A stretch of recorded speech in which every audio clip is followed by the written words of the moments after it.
Back to school season is certainly in the air, and while it can be very exciting for some kids, it can also bring some anxiety, especially for young girls who may not be ready for the social pressures of middle and high school. Ruling Our Experiences, better known as ROX, is dedicated to helping these young ladies become more confident.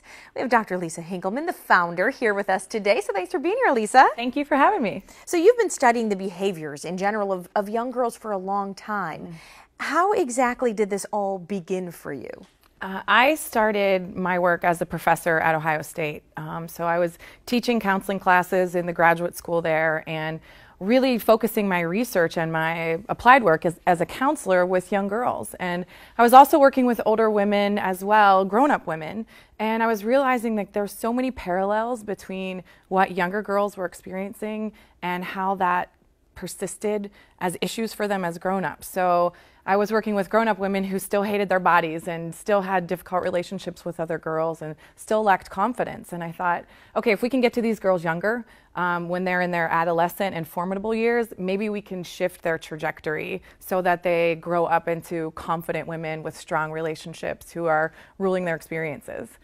I imagine even since you first started studying this, things have changed a lot in the world. We know social media is a big part of confidence, self-esteem. All these issues kind of play into that. How are you seeing that in your work? That is the biggest thing that has changed. So my research really got a foothold in 2006. And so at that time, social media was not the #1 thing that I would say was impacting girls at that time. Right. And as it has evolved, it is the lens through which almost everything is looked through at this point. So the way that girls are experiencing life is through a lens of social media and impacting how they feel about themselves, how they experience themselves, what they think they should look like, what they think they should be good at. And at that time, that instant feedback and instant lens wasn't necessarily part of their development, which it is now.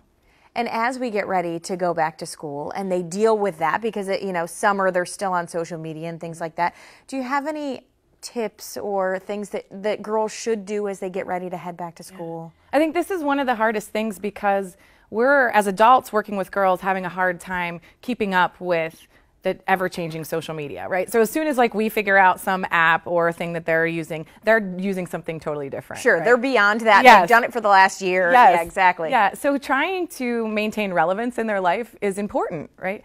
And making sure that we're communicating with them in open ways where they're sharing information with us is something that adults often struggle with girls because oftentimes we come to the girls saying I know what it's like to be a girl and I know what that feels like and you're going to make it through.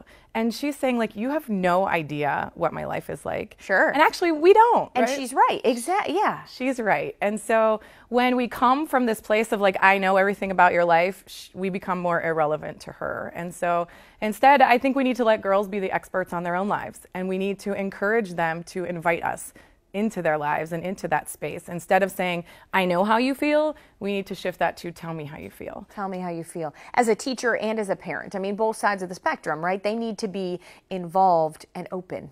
We need to be very involved and open, and we need to be ready